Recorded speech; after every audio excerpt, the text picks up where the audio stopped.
Okay, so it's day 8, and I also wanted to show you this.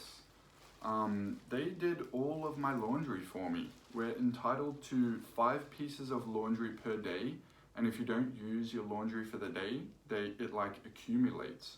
So I've got a couple pairs of jeans, couple pairs of trackies, couple pairs of shorts that I've been wearing over the last 8 days, and of course these t-shirts that you can see very clearly. And yeah, they've written on the receipt, Ridge's pandemic. So yeah, they're obviously not charging me for this. And yeah, it's all included in my regular hotel quarantine fee. So yeah, this is pretty good.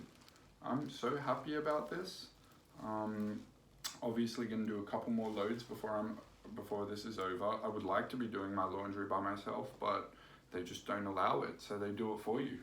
So yeah, just wanted to show you what it's like in hotel quarantine. Thanks for watching. Ciao for now.